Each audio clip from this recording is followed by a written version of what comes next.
Welcome back to the dually pace truck build, and as you can see, I have been hard at work since the last video where we put on the drop kit. Now, if you guys missed me installing this Beltec 6.8 drop on this truck, I'll drop a card up in the corner so you can go back and check it out. So I've been putting on the bumpers and getting some things buttoned up so we can get this truck ready to go to the alignment shop. And I've done a couple of things to the motor. Now, full disclosure, I almost got this truck to a point where it could not run because of this throttle body. You see, here's the throttle body off of the truck. Here's the fuel inlet, here's the fuel outlet. And you'll notice this looks a little different. There's a barb end on this one because I happened to cross thread the hose fitting that went into this part of the throttle body. So I got with my buddies over at C&K Metal. Chris and his crew, I cannot say enough good things about them. They helped me out big time on the C10 and they bailed me out today. Now this is a low pressure side, so only 4 to 5 pounds of PSI are gonna go through this side, so this hose in should be perfect. So we're gonna take this, throw it on the truck, and we should be ready to fire it up and get it to the alignment shop. There she is, that 454 big block with throttle body injection. So this is where our throttle body is gonna go. But while we're under here, I'll show you what I did. I got a new alternator, new belts. I replaced some of these lines down here for the hydro boost and for the oil cooler that were just leaking and literally throwing fluid everywhere. I put on our new hood insulation from LMC Truck and just been kind of cleaning up some things and buttoning a few things up. First thing, we're gonna get this hose on over the original return line. Get this tightened down. So you guys are probably asking yourself, how the heck did this guy cross thread the throttle body? One of the most important parts on the whole truck. Well, that's because hard lines with threaded ends are like my Achilles heel when it comes to working on stuff. I always goof it up. I don't know why. It's just, and I know it, that's what makes me so mad is I know that I'm gonna screw it up, and I screw it up. I did it on these oil cooler lines with the power steering pump,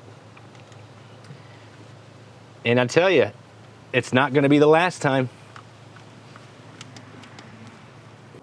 Let me give you a better close-up of what they did here. So this is the back side of the throttle body. So here are your injectors. Here's your front side. So they ended up drilling this out and tapping it for pipe thread, NPT. So this is a 3/8 NPT barb fitting. So the fuel hose will just slide right over that with a hose clamp. Feels great getting this back in here. This is the last piece of the puzzle. I found a crack on the distributor cap. I got a new ignition coil. You know, just been kind of doing some basic maintenance stuff like that. I got a new evaporator canister. I mean, just trying to make sure that the truck's serviced and ready to go. And once we get this up and running again, and I get a little more time, I'm gonna go ahead and do like an oil change and some other stuff. But the big ticket item right now is to get this running and driving before the rain comes in so we can get it to the alignment shop tomorrow, and then it goes to the transmission shop the next day, and that's about 30 miles away, and I want to drive it there because I got to start making sure this thing's ready for the power tour. I don't want to tighten these up too much. You see, that one just goes right in. I just don't get it, man. This other one, for whatever reason, just would not go in. And then I ended up goofing it up. I'm also glad I got back here too because I found a disconnected vacuum line which might have contributed to it running terribly. I'm hoping that it runs a little better now that I kind of did some service work to it. All right, I'm gonna turn the key on and let me know if you see any fuel leaks.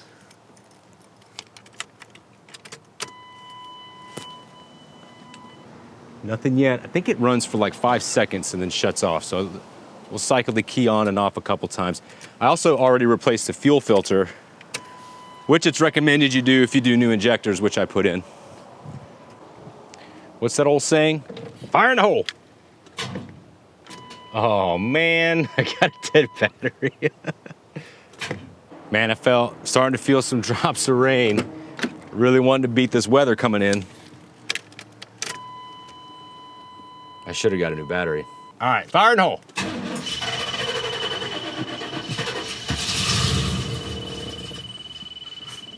Okay. Used all its juice to do that first fire. That's good. Well, let's check our fuel lines here. I don't see any fuel leaking. I wish I had a better jump box, but that's working with what I got right now. Oh, speaking of, I forgot. I got a new air filter. So I'll throw that on also.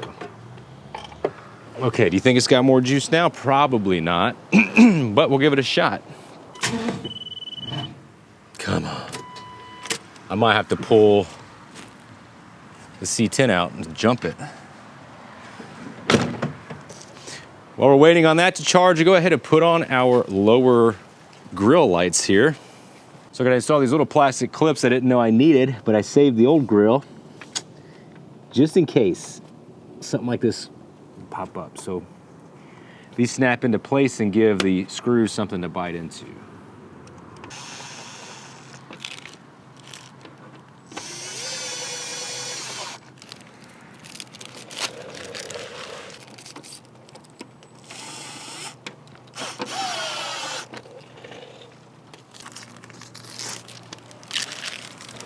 Fire in the hole.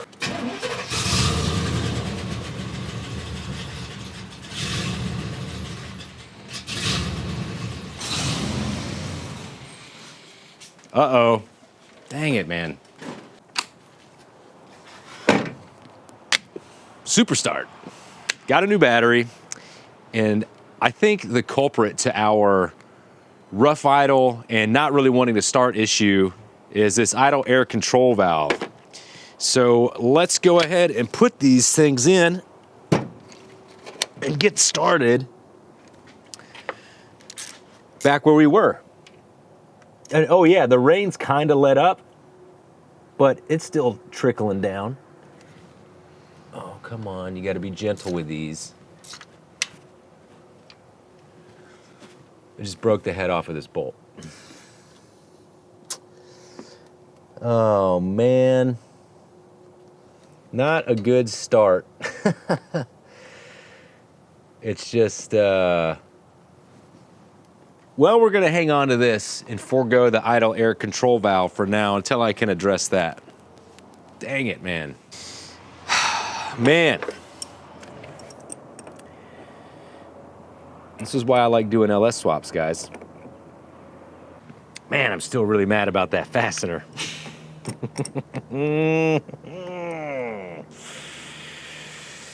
Let's try it again.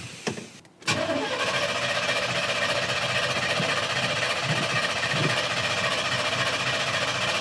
wonder if we have a blockage of sorts. I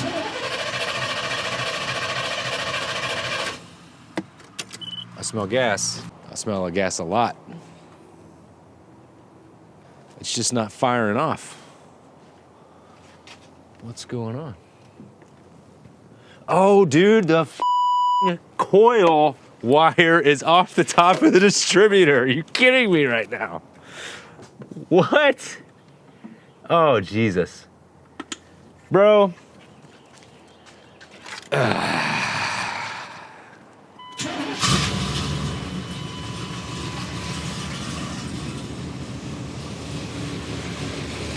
Well, it was a loose coil wire. That's what it was. Sounds great. Hang on. Okay, still doing the same thing. Looks like we're way advanced on timing. That's got to be the idle air control valve. Just idling at 1500.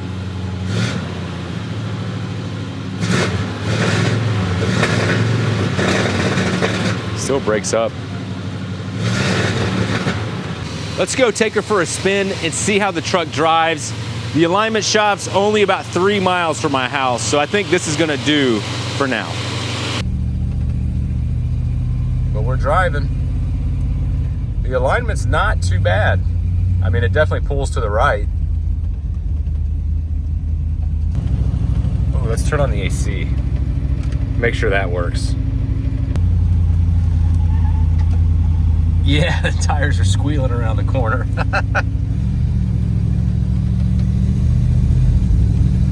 Yeah, if you hear how it breaks up, I'm at about, I don't know, quarter throttle. It just does not want to go. I think we're going to bring it back to the house and adjust the timing a little bit.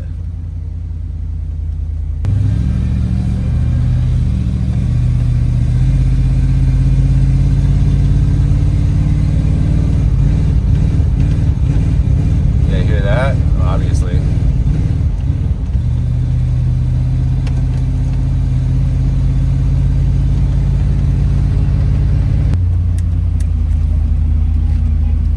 That's my buddy. He's behind me. All right, let's put some more power steering fluid in it and keep messing around with this thing. On the way to getting alignment.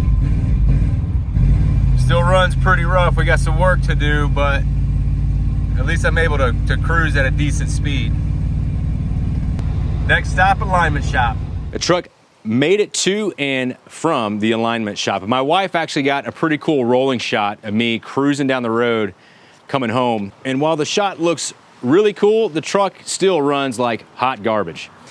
So the alignment shop actually said there are some tabs that I could punch out on the upper control arm mounts to get some more adjustment out of it because the camber's still out a little bit. So I may do that in the future, but right now, that's not really my focus. My focus is getting this thing running the right way. So let's get into the saga of the throttle body. So as you guys know, I cross-threaded the fuel return line side, took it to C&K Metal, they made a repair. I got it back on the truck, and everything was working fine. No leaks on the fuel return. And keep in mind, it's very low pressure on that side. It's just a fuel return line. So trying to diagnose why this truck's not running very well, one of the issues could be potentially low fuel pressure. So I could have a faulty or failing fuel pump. Now that I have a rubber return line on the throttle body, I was able to actually crimp that off to build pressure in the throttle body. Well, once I did that, the repair that CK Metal made started leaking. So I had to take the barb off, reseal it with Teflon tape, put it back in. And I know you're not supposed to do that, but keep in mind, we're in dire straits here, trying to get the truck to the alignment shop. So long story short, I got that buttoned up. The truck wasn't leaking, got it there, got it back without issue. I just don't want to drive the truck with a leaky fuel line, especially leaking to the back of the motor where there's a bunch of exposed wires or there's a bunch of the harnesses running through there and stuff. Just, it could be, bad things could happen. So part of the issue also is I could have a bad idle air control valve, which is right on the side of the throttle body. And they use, I believe, an M4 fastener, which is very tiny.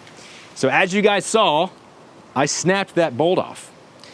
So once I got it back and started thinking about what I want to do with this throttle body, I don't feel comfortable taking this on the power tour with some potential issues. And also, this truck has to be 100% operational for the transmission shop to diagnose and service the transmission properly. So, check out this box right here. FedEx just came and dropped off a remanufactured 7.4 liter TBI throttle body. Now let me say this, it's not easy finding a throttle body unit for a 454 for the 1993 truck. You can find the 350s all day, but the 454s are a little bit harder to come by. So I actually found this unit on rockauto.com, and I was pleasantly surprised that it was only $298. Not only was I surprised, I was actually shocked and immediately bought it and paid to have it expedited shipped to my house in 2 days.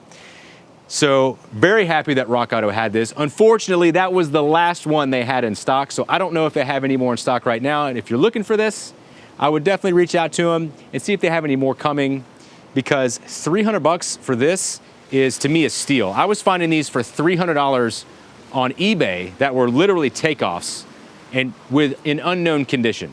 And the remanufactured units I found were $450 plus. So to find this for 300 bucks from Rock Auto, a reputable parts store that I use, I was very happy with it. So this is a long way to say the saga of the TBI is hopefully coming to an end. And I'm hoping that this unfolds in front of all of our eyes, because I really want this truck to run right so I can get it to the transmission shop, which that appointment was supposed to be this morning, but I had to miss it because, again, the truck's not running right. So let's get in here, swap this throttle body out, and fire the truck up and see what's going on. Oh, and then we could figure out why my brand new alternator is not charging my brand new battery. It's just nonstop. I swear, if I snap these mounting bolts for the throttle body, I'm gonna lose it. But it would make for good internet, right? It's a shame I bought new injectors for this too, so I'm not really sure what I'm gonna do with this unit yet. Okay. O-rings. Some broken plastic in there. What's that all about?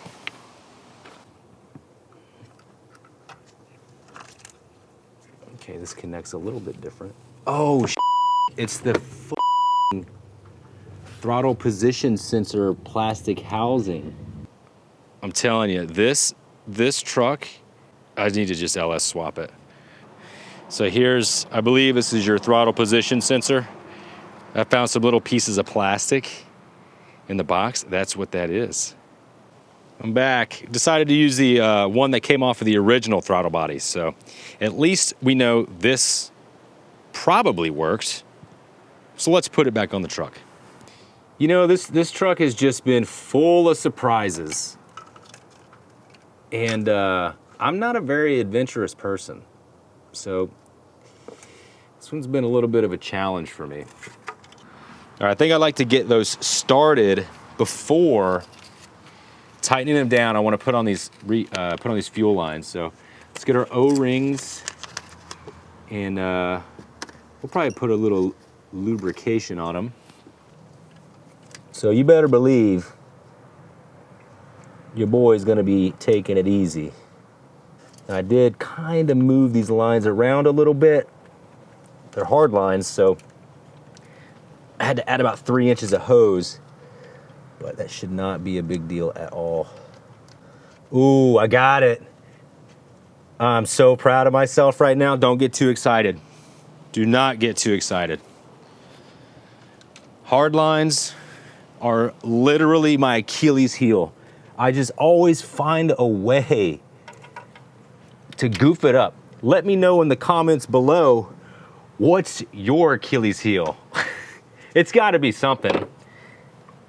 It's gotta be something.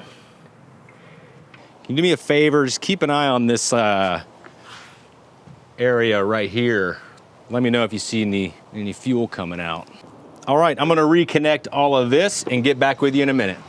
Everything's been hooked back up in the reverse order that it came off, so I'm gonna start this thing up and see what happens. Clear! Gotta get fuel back in there.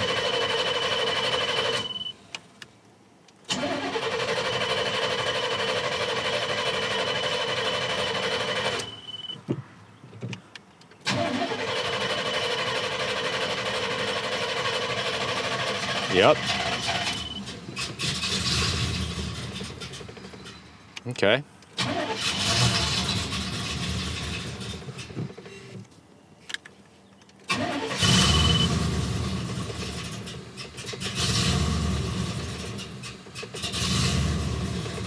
It's kind of doing the same thing, but at least we know we have a new throttle body.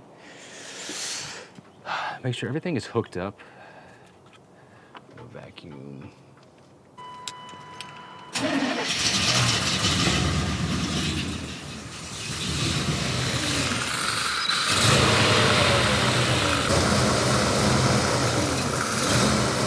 Well, the truck ran so good when I sprayed that starting fluid down the snout that I feel like it might be maybe some contaminated gas or possibly no gas. Because I don't know if that gas gauge is right. And if you guys have ever seen any of my social media, you know that some of the trucks I have like to run out of gas. So we're gonna start siphoning some fuel out of here and see what that looks like. So one thing that I know about water and gas is that it settles at the bottom. So, because water is a little heavier than gas. So if there is water in here, that may be why it's not running really good. Well, this is the fuel that came out of the dually. It's been sitting for a little bit and I can't see any water separation in there. It all looks very uniform.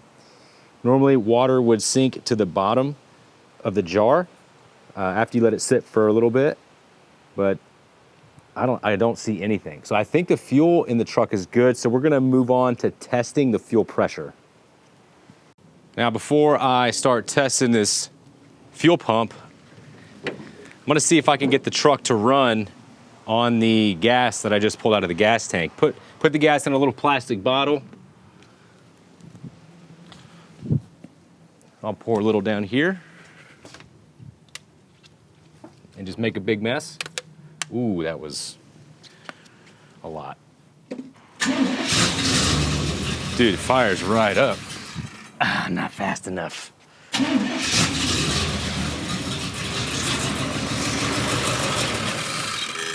Oh yeah, dude. So like, I hate to say this. I really hate to say this, but I don't think it's got gas in it. But I will say the fuel gauge says a quarter tank, but I haven't 100% calculated it yet, because remember, you can make adjustments on the Dakota digital gauges. So in my defense, probably thought I had a little more fuel in there than what I did. So now I can put my fuel in and see what happens. Golly. And the only reason I caught that was because I couldn't see the injectors spraying anything. So either there's a clog in the system or it ain't got no gas in it. That's about the dumbest thing that I could do. Can you believe that? Whoops.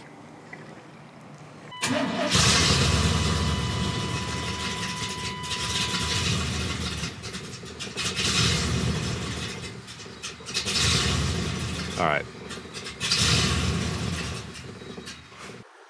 Here's that fuel pressure test kit. Got it all hooked up, just plumbs right in line with the filter.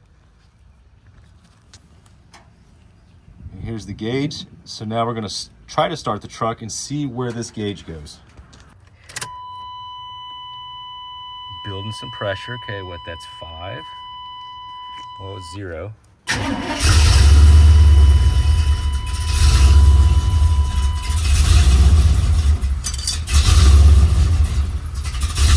Oh, that's bad.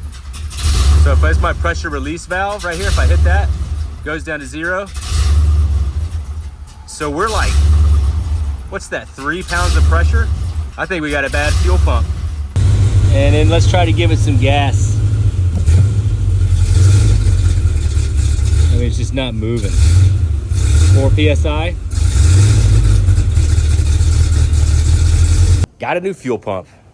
We got a Master Pro in stock at O'Reilly's Auto Parts. Got her up on jack stands, and there's 2 ways you could attack this. You could remove the bed, or you could drop the tank. Now, I did not want to remove the bed because the city I live in doesn't allow you to really be doing this kind of stuff in the driveway. And I don't have a place for it, so I don't know how long this is gonna take to do. Started by removing the fuel fill rubber hose connections. So these will slide over the frame. And if I slide under here, you have 1 fastener here. You got 1 fastener there. So you remove those, support the tank, lower the tank down, and then you can do your service work. So I'm gonna set the camera up and let you guys watch me struggle to do this.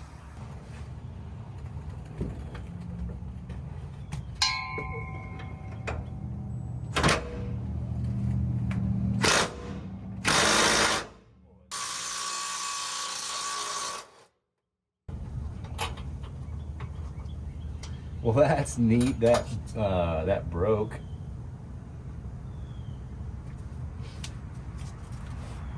Okay, let's break this one. That came right out. I really don't want to cut this. I had to cut that forward bolt with a jigsaw. Sawzall, sorry. So now that both straps are free, we're going to lower this down. Slowly. All right, let's see what we got going on. The fuel tank has a lock ring that holds the fuel pump assembly in place.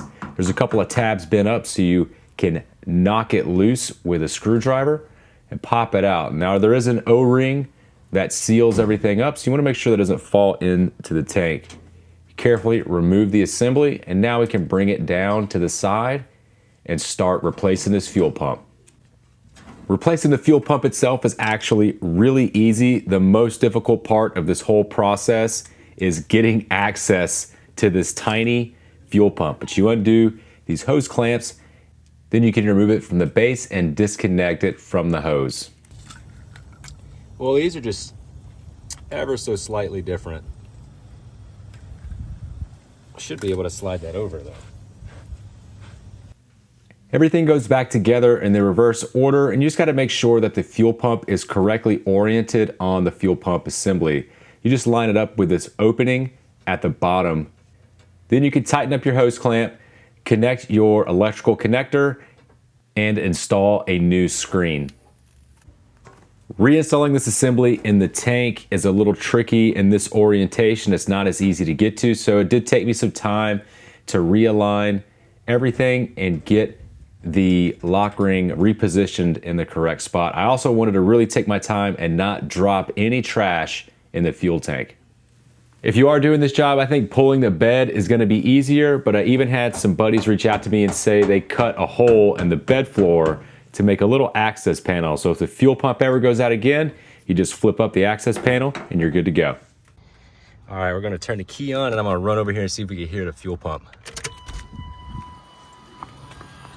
Oh yeah, just heard it. Okay.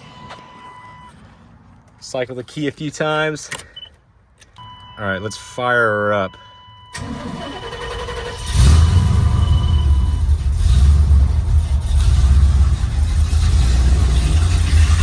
Oh man, much better.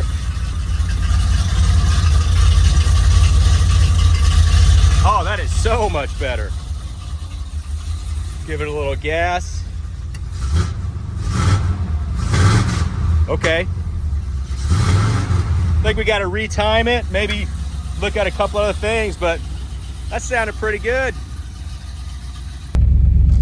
All right, we got first drive with Wyatt after the new fuel pump.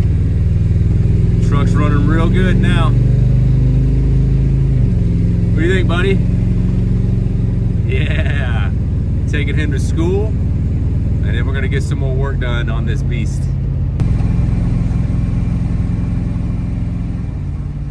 I'm so excited to finally get this truck running and driving like it should. I even took it on a quick trip on the interstate and got it up to about 75 miles an hour. And let me tell you, this thing is a road sofa. That Beltec suspension handles great. I'm able to throw it into some corners, and whenever I go over big bumps, it's not bottoming out and it doesn't feel like the truck is too low. So I'm really happy with that. I'm really happy with the way it drives, and I'm really excited to get this thing on the Hot Rod Power Tour. But I want to hear from you guys. Have you ever run into a point in your project where it seems like when you take a step forward, you take 2 steps back? Or am I the only one? Because it seems like this part of the build, I was just running into problem after problem, but I'm finally getting the truck to a point where we can actually enjoy it. So I'm gonna wrap up here and get this truck over to the transmission shop to get the rest of the driveline service, since we've pretty much wrapped up our motor work. And I really appreciate you guys hanging around. Thank you for watching this video, but that's gonna do it for me on this one. I'll see you guys in the next video. Come here, Bowtie. Come here. You're just such a good boy. Waiting for me to get done with my video montage. Hey, you matched the truck. I need to get a picture of that.